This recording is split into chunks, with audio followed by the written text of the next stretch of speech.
nos resgatou e nos transportou das trevas para a sua gloriosa luz. Aleluia!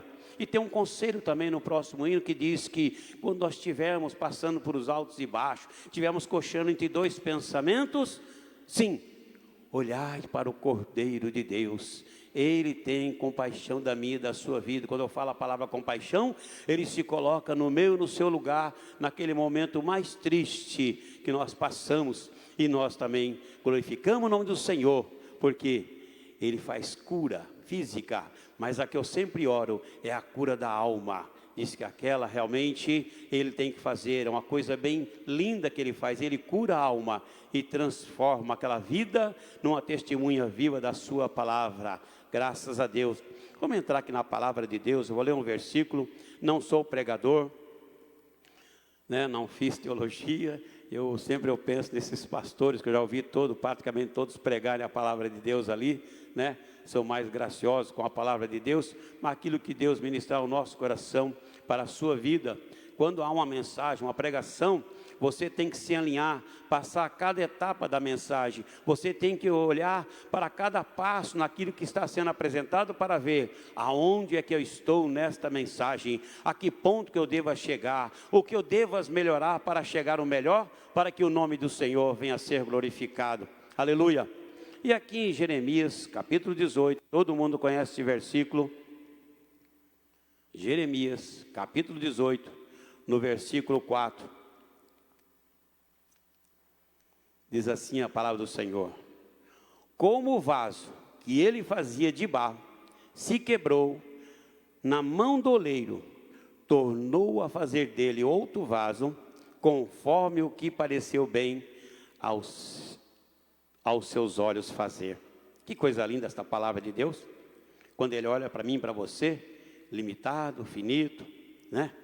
Com nossas falhas, mas Deus, da sua infinita misericórdia, o seu imensurável amor, Ele olhou para mim e para você. Ele olhou para que nós fôssemos algo mais produtivo nas suas mãos. Perdemos aquela graça, né? Diz que todos pecaram e destituídos foram da glória de Deus. Mas a bondade, o amor de Deus para com a minha vida, a sua vida, Ele olhou de uma maneira bem graciosa. Eu vou ministrar a palavra de Deus, aproveitando também o testemunho da minha vida. É um testemunho que são poucos que conhecem como foi a minha conversão. Mas aqui, quando nós olhamos para esta palavra, como o vaso que ele fazia de barro, se quebrou na mão do oleiro, tornou a fazer dele outro vaso, conforme o que parecia bem aos seus olhos fazer. Quando nós olhamos para esta passagem, nós vemos um homem, conhecemos a história dele, nos leva lá na época de Abraão. Ali aquele homem foi chamado por Deus para fazer a sua obra. Todos já conhecem aquilo que é de melhor na vida desse homem, da maneira que Deus trabalhou, como conduziu tudo para que culminasse naquilo que é a promessa de Deus cumprir na vida de um homem, quando ele obedece a sua palavra. Na vida de Abraão, que eu quero levar, é quando ele é chamado, ele é escolhido, e ele realmente nunca questionou a maneira em que Deus o conduzia em toda a sua trajetória, desde a saída do seu país até chegar na terra em que realmente ele colocou a planta dos seus pés, e ele tomou posse das promessas de Deus para com a sua vida. Mas entre esses altos e baixos aí, nós vemos que Deus realmente, Ele diz que não coloca nada além daquilo que eu e você possamos suportar. Ele coloca na medida certa, Ele dá estrutura para mim e para você. Ele começa a acrescentar, diz que a fé é de Deus, é através dEle, é para Ele todas as coisas. Quando nós olhamos para esta palavra, nós vemos que o mesmo Deus que permitiu para que alguma coisa viesse a acontecer na minha vida, a sua vida, Ele já entrou com providências para que nós passemos por essas provas, para que o nome dEle venha a ser glorificado. Diz que a palavra de Deus relata que Abraão, quando foi chamado, em toda a sua família, sua casa, toda a sua fazenda, nós vemos que ele estava próspero, crescendo, alegre, feliz. A promessa do seu filho veio, né, acontecer quando ele tinha 100 anos de idade. Imagina você, Deus chegou a chegar a um limite, aonde que nada poderia fazer alguma coisa para favorecer o nascimento de uma criança naquele casal. Mas Deus vai além daquilo que eu e você possamos imaginar.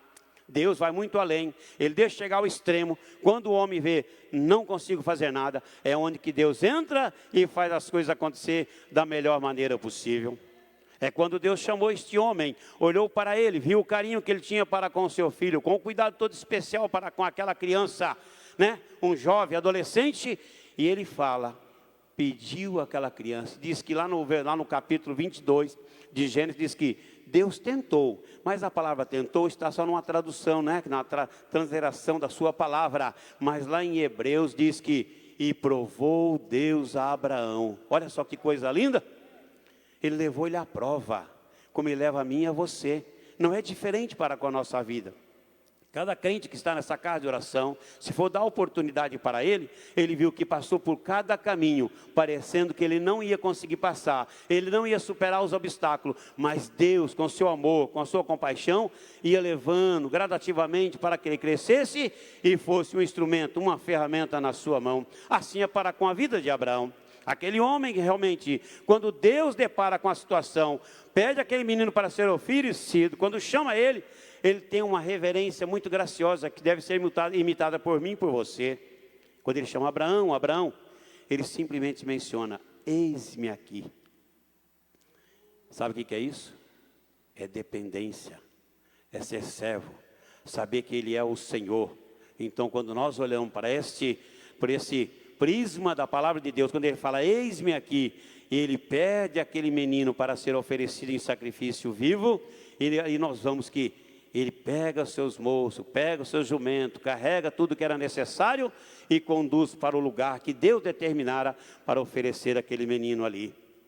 Uma coisa tão linda e tão maravilhosa, que aquele homem, mesmo sabendo que a promessa era feita na vida daquele menino, para que tivesse sementes e mais sementes, uma grande nação, poderosíssima nação, usada nas mãos de Deus, e realmente nós vemos tudo acontecer da melhor maneira possível. E aqueles dois ali, sobem com tudo aquilo que era necessário para o sacrifício, e lá, após tudo ser feito da maneira em que Deus realmente pedira, ele viu aquele menino manietado, a lenha feita no lugar, aquele garoto colocado deitado, e aquele homem aproxima daquele menino, e quando levanta a sua mão, há um brado dos céus, mostrando para aquele homem, hoje provaste que verdadeiramente tu me amas. Será que você está enxergando você nessa posição? De uma oferta ao Senhor, daquele que ele possa mencionar para você, hoje provou que tu verdadeiramente me amas. É isso que ele disse, ele foi além dos seus limites, das suas forças físicas. E nós olhamos que naquele momento, aquele homem não fez coisa nenhuma. O que eu estou querendo dizer para você, é nisso que Deus quer nos aperfeiçoar dia após dia. É por isso que está dizendo aqui, como o vaso que ele fazia de barro se quebrou na mão do oleiro, tornou a fazer dele outro vaso, aquilo que lhe apraz. Diz que Deus faz vasos para a honra. Os desonra já está pronto, já estão desacreditando do poder de Deus, né? Da misericórdia de Deus, da compaixão de Deus. Mas quando nós olhamos para essa situação aqui, nós vemos que Abraão foi aperfeiçoado. Lá em Hebreus teve uma revelação, alguém escreveu, diz que Abraão, pela fé, dirigiu-se àquele monte com seu filho. E ele relatou naquela passagem ali, diz que depois de realmente oferecido, depois de queimado, depois de transformado em cinzas, Deus tinha poder para restituir a vida ao seu filho, como assim realmente tinha prometido. Olha só o poder de Deus. Ele foi muito além do que você possa imaginar. Muito além, Deus foi. Ele começou a imaginar, mesmo depois de cinza, de transformado realmente naquele pó, Deus tinha poder para suscitar vida a Isaac, o seu filho, porque a promessa estava feita em cima dele.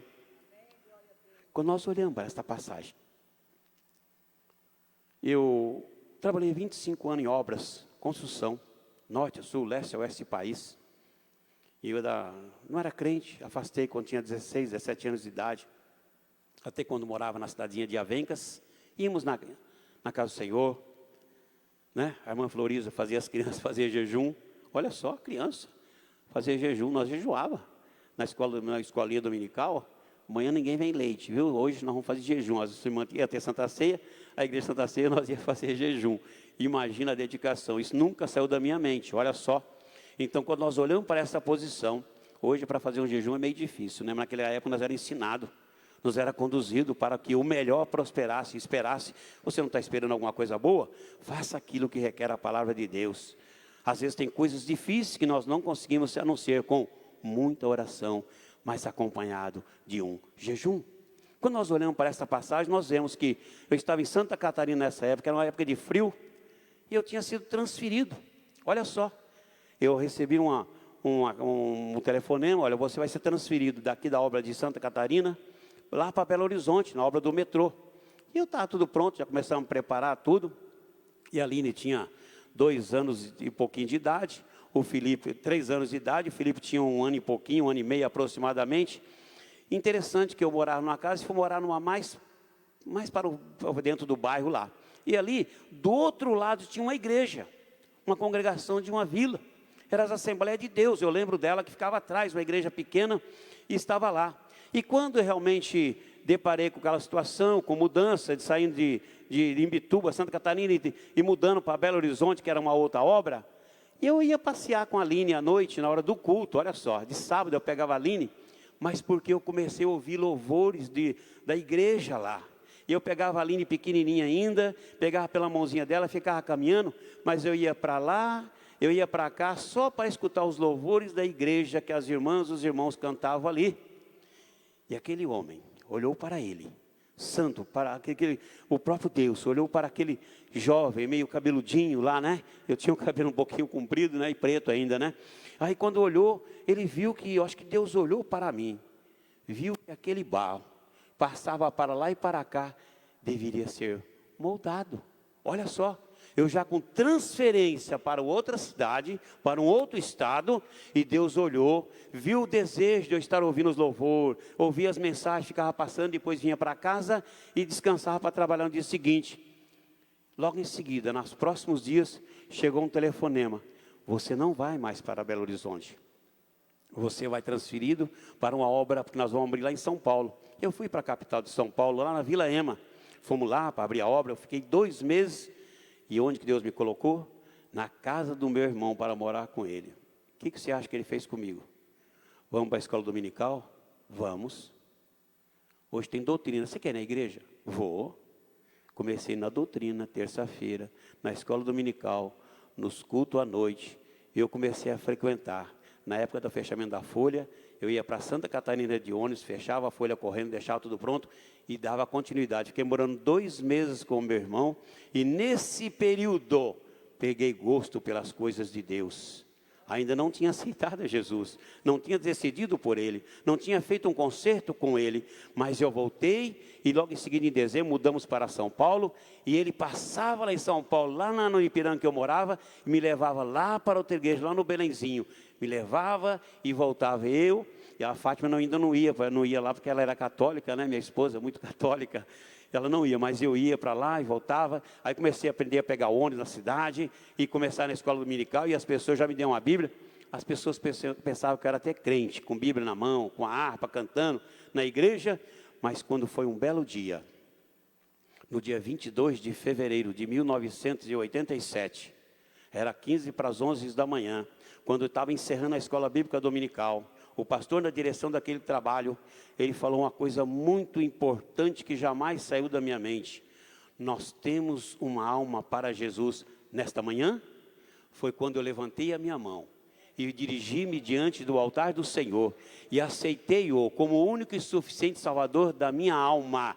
E eu glorifico o nome do Senhor, porque ele olhou aquele barro, né, ainda impuro, caminhando de um lado para o outro, lá naquela cidadezinha no interior de Santa Catarina, e olhou: eis aí um vaso que vai ser preparado para levar a minha palavra, como hoje você está aqui vendo. Aleluia! Eu glorifico o nome do Senhor. O Senhor é muito bom para conosco, Ele é misericordioso, Ele está o tempo todo atento à minha, à sua vida, e querendo o melhor para nós. Aí você fala: mas que promessa maravilhosa de Deus fazer isso. Pegou aquele barro ali impuro, com um pouco de mistura de terra, e tem que ser realmente moldado como um vaso, para honrar o meu nome.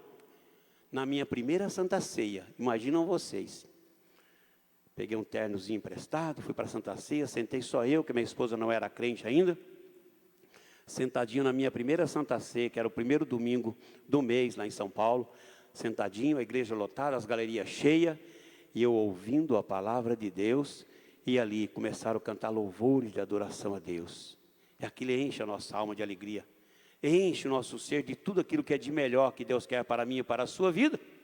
Quando nós olhamos para essa situação, deparamos um hino cantado: se passares pelas águas, se passares pelo fogo, tudo isso, diz que nada vai te acontecer, porque eu serei contigo, eu te guardarei, eu te protegerei. É assim que você tem que confiar na parte de Deus. Será que você está caminhando por essa via para levar o melhor, para chegar diante de Deus? Naquele momento, a igreja cheia, toda Santa Ceia de todas as igrejas regionais, enchia tudo, não tinha lugar para sentar-se. Mas Deus sempre prepara um momento para mim e para a sua vida. Deparei com uma mulher, atravessou o salão do outro lado do segundo banco, veio caminhando, entrou entre essas fileiras, sentou do meu lado, olhou para mim e falou: Deus preparou esse dia para te fazer uma promessa. Eis que eu vejo você sentado entre homens de Deus, pregando a minha palavra, na minha primeira Santa Ceia igreja. E você está vendo hoje aqui, eu trazendo um testemunho vivo da palavra de Deus. É só nós, quando nós colocamos nosso coração à disposição de Deus, porque tudo o que Ele fez foi o melhor. Ele tomou os seus pecados. O amor de Deus foi imensurável, porque foi através desse amor que Ele entregou o seu Filho para tomar posse dos seus pecados, e a ação do Espírito Santo de Deus para cada vez mais nos melhorar e nos aperfeiçoar para toda a boa obra. Às vezes nós nos condicionamos, nos acomodamos, que nem aconteceu com Nicodemos. Nicodemos, necessário será vos nascer de novo. Quantas vezes nós nos acomodamos e Deus dá uma mensagem dessa: olha, necessário é para nascer de novo, nascer da água, nascer do Espírito, deixar ser moldado cada vez mais. Quando nós olhamos para esta passagem, nós olhamos, assim como foi para Abraão, será para a minha vida e para a sua vida. Eu passei por uns momentos, que toda a igreja já orou. Nossa, que coisa linda, viu? Cada vez nós ficamos mais surpresos com a igreja de Cristo, com esse corpo glorioso que caminha, triunfante, gloriosamente, vitoriosamente, aos pés desse mestre maravilhoso, que ele ouve o nosso clamor e nos responde e nos agracia com o melhor que nós tínhamos. E o nome do Senhor é glorificado para todos sempre. O interessante, vou só dar um outro testemunho, concernente às aflições, às angústias que nós passamos, o grande sofrimento. Lá no quarto onde estava minha esposa, tinha uma família também, uma senhorinha que devia ter, acho, quase 80 e poucos anos.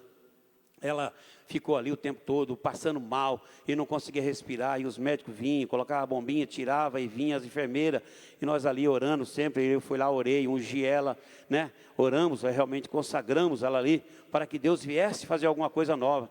Mas foi passando os dias, aquela mulher foi ficando ali, e foi chegando o momento da nossa alta. Nós tivemos alta no domingo, de manhã o médico deu alta, ficamos até meio-dia, e ela chorou muito naquele momento, mas ali nós fizemos uma oração, e continuamos a orar ao Senhor: Senhor, surpreende a medicina, Senhor. Quando os médicos avaliarem, fizeram os exames, porque o médico, quando saiu lá, falou que ia fazer um cateterismo nela. Quando eu ouvi isso, foi um sofrimento muito grande por aquilo que a minha esposa passou, e que ela realmente veio testificar do grande sofrimento, que é um cateterismo, quem passou já sabe.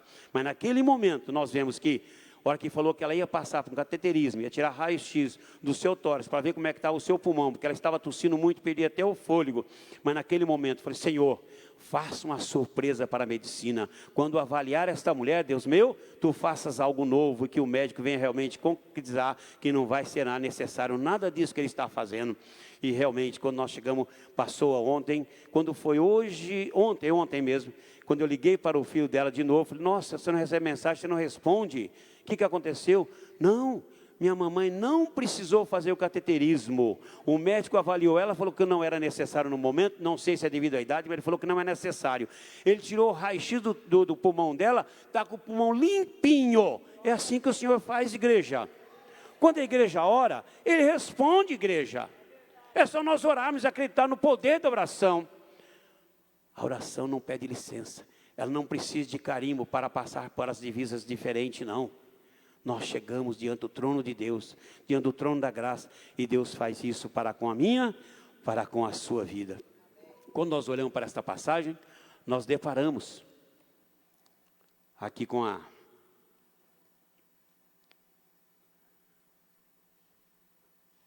primeira carta, Coríntios 6,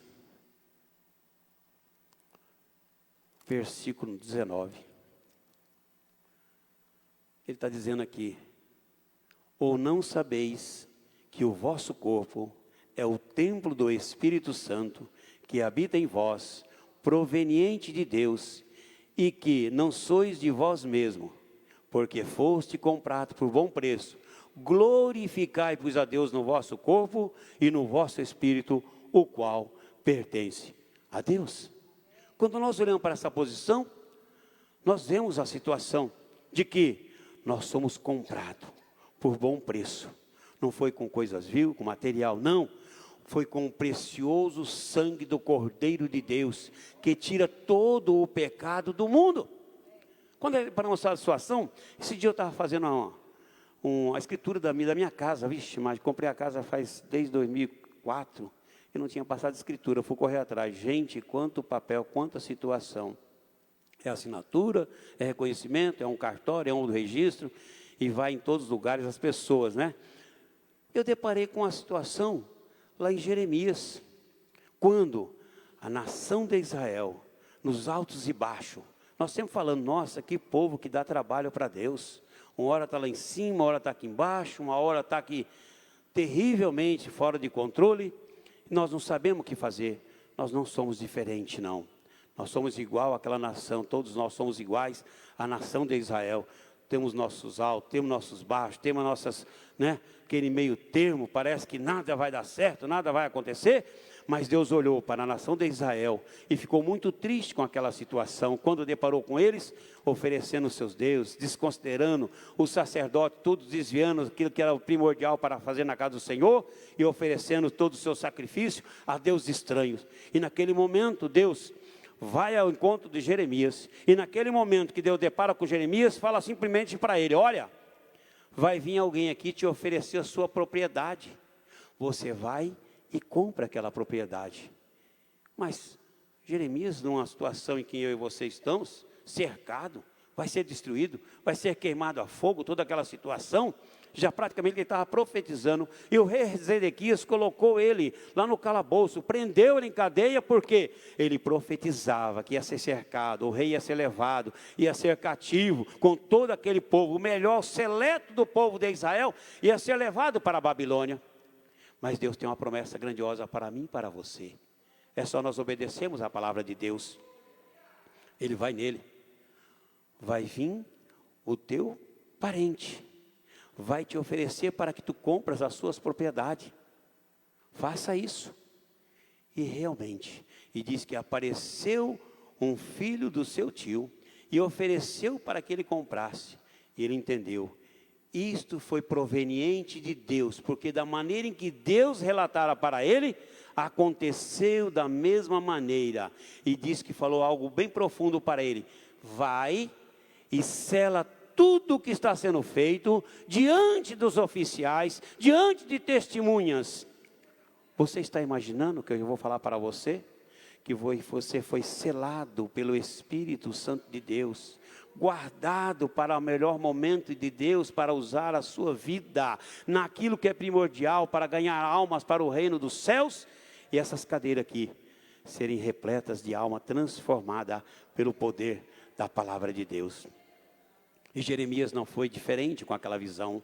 Quando ele recebeu a mensagem, depara com o seu parente, vindo oferecer o sacrifício, as suas terras, ele foi lá, comprou, selou. Ele disse que realmente fez de tudo o de melhor. E o que eu quero levar a você a entender, diz que nós somos selados pelo poder da palavra de Deus, pelo Espírito Santo de Deus. Ele colocou o seu anel ali, para realmente patentear a minha e a sua vida, para que jamais deixemos de servir a Ele, mas servir com alegria. Quando nós somos pensados desta maneira, nós vemos que Deus tem o melhor para a minha vida. Deus tem o melhor para a sua vida. É só você servir de uma maneira graciosa. Quando nós não temos força, nós pedimos: Senhor, dá-nos força, Senhor. Ajuda-nos, Senhor. Conduza-nos, Senhor, para o melhor que Tu tens preparado para a nossa vida. Então nós temos realmente aqui a palavra de Deus de uma maneira graciosa. Aqui em Efésios, capítulo 1, no versículo 3, diz assim: em quem também vós estáis, depois que ouviste a palavra da verdade, o evangelho da vossa salvação, e tendo nele também crido, foste selado com o Espírito Santo da promessa, o qual é o penhor da nossa herança, para a redenção de possessão de Deus, para louvor da sua glória. Então nós somos posse de Deus. Nós já fomos comprados, nós já fomos registrados. Uma coisa que eu sempre agradeço a Deus, né, por tudo que Ele tem feito na nossa vida. Tudo o que Ele tem feito foi o de melhor.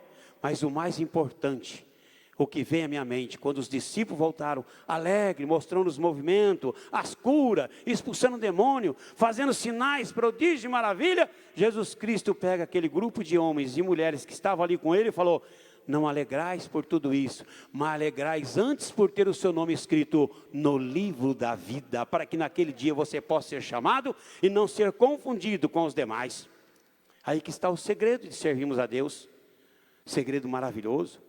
Eu dei o testemunho da minha vida, estou pregando a palavra de Deus, eu não meço esforço de fazer visita ou fazer a obra de Deus, porque o que tinham que fazer por mim fizeram. Meu irmão levou para a igreja, deixou lá dentro, e eu continuei fazendo a obra do Senhor. E as promessas do Senhor não caiu até hoje. Todas as promessas de Deus que Ele fez na minha vida, na vida da minha família, cumpre-se paulatinamente. O nome do Senhor é glorificado para todos sempre. Aleluia. Quando nós deparamos com esses versículos, nós olhamos que Deus tem tudo o de melhor para nossas vidas. Assim que já não sois estrangeiros, nem forasteiros, mas concidadãos dos santos e da família de Deus, edificados sobre o fundamento dos apóstolos e dos profetas, de que Jesus Cristo é o principal pedra de esquina, no qual todo edifício bem ajustado cresce para o templo santo de Deus, no qual também vós juntamente sois edificados para a morada de Deus em espírito. É isso que você tem que se ver.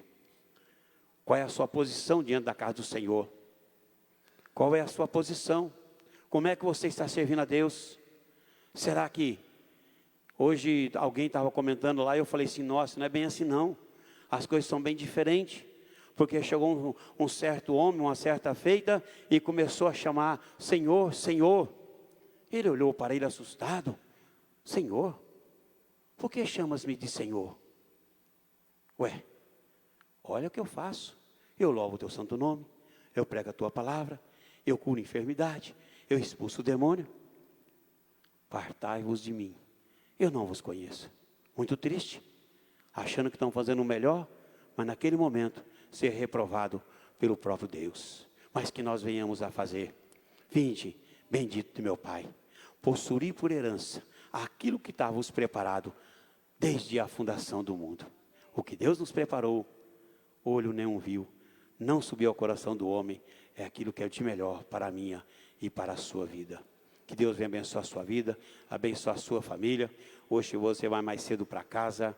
Como disse, não sou pregador. O pregador prega até as 9 horas, né, 10 horas, né, Abraão? Prega aí, ele tem palavras, tem, né? Mas o que Deus colocou no meu coração foi essas palavras. Palavras que transformam a vida do crente. Palavras de testemunho que você está vendo hoje aqui. Um menino, um barro, aquele que estava lançado fora ali. Esse barro, desse oleiro, o que ele foi o de melhor. Ele olhou para aquele barro, ele amassou, tentou fazer, mas ele viu que estava sem viscosidade. O material não ajudava. Teve que ir para a roda, teve que amassar tudo de novo, fazer aquela bola de massa, amassar, tirar as impurezas, e mandou aquele para aquela banca, e começou a rodar, a mover aquela mão, e trabalhar, e moldar, para que o nome dele viesse a ser glorificado na minha e na sua vida, amém? Que o Deus venha abençoar. Coloca à disposição de Deus, coloca à disposição do Espírito Santo de Deus. Faça como Abraão. Faça como Samuel, jovenzinho. Samuel, Samuel, eis-me aqui. Faça assim. Não perca a oportunidade de dizer: Tu és o Senhor da minha vida. Eu sou o teu servo. Eu quero ser um vaso para ser usado para a tua obra e o teu nome ser glorificado eternamente. Amém? Deus vai abençoar a sua vida. Eu agradeço a rica oportunidade concedida pelos pastores, por essa igreja, né? Para que Deus venha abençoar a sua vida, abençoar o ministério de cada um de vocês, que vocês possam ver as suas famílias, todos dentro dos atos do Senhor, mas servindo a Ele, mas servindo com alegria, com a sua vida transparente, diante desse Deus que nós servimos, porque os olhos do Senhor é como chama de fogo.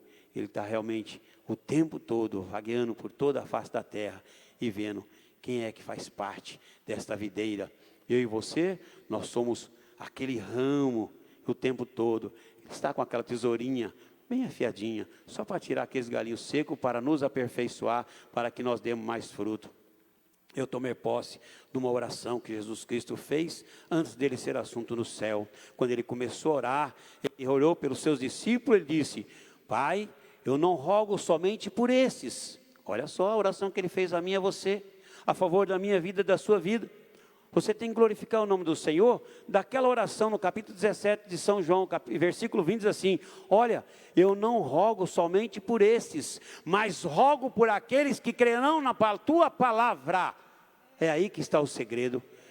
Olha que eu li aquela palavra ontem à noite em casa, no meu quarto, falei: nossa, uma oração que fez um objetivo tão grande na minha vida, 2000 anos depois, chegou aqui, olha só, ele orou naquele período com 30 anos de idade, passa-se quase 2000 anos e aquela oração faz efeito. Ele orou por aqueles discípulos, mas também orou pela minha e pela sua vida. Eu rogo por aqueles que ainda crerão na tua palavra. É você que fazia parte daquela oração, para fazer parte do corpo de Cristo e glorificar o seu santo nome. Vós sois templo do Espírito Santo de Deus. Glorificai o nome do Senhor, porque é o que Ele quer o melhor para a minha e para a sua vida, amém? Deus abençoe a sua vida, derrama da sua graça em cada coração, em cada alma, que prospere, fortaleça a sua fé, não deixa coxar entre dois pensamentos, porque só o Senhor é Deus na minha e na sua vida, amém? Deus possa abençoar a sua vida, em o nome de Jesus, amém.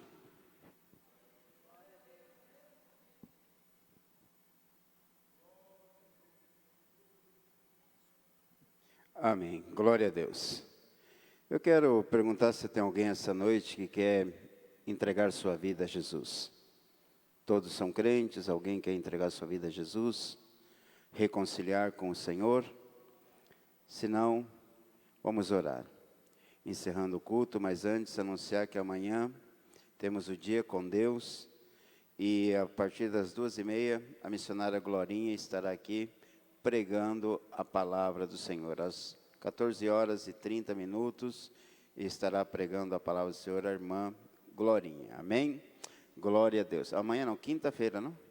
Amanhã? Amanhã mesmo. Estou perdido no tempo. Glória a Deus. Vamos orar e logo em seguida o pastor Luiz vai dar a bênção apostólica. Amém? Glória a Deus. Colocamos em pé, orando, despedindo deste lugar, mas não da presença de Deus. Amém? Senhor, meu Deus, meu Pai, nos leva em segurança a nossa casa. Abençoa o pastor Gilson, sua família, Senhor, meu Deus, por esta palavra tão poderosa que foi ministrada hoje, Senhor.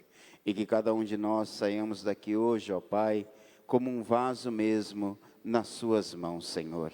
Que o Senhor venha, meu Pai, fazer de nós instrumentos para a Tua glória, Senhor. E que a Tua graça, a Tua unção nunca falte sobre as nossas vidas. É o que te pedimos no nome de Jesus. Amém.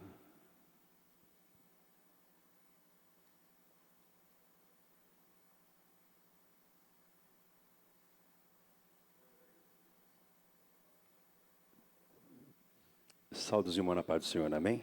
Levanta as tuas mãos, que o grande amor de Deus, que a graça, a comunhão do Espírito Santo, que esteja com toda a amada igreja, todos podem dizer? Deus te abençoe em nome de Jesus, amém?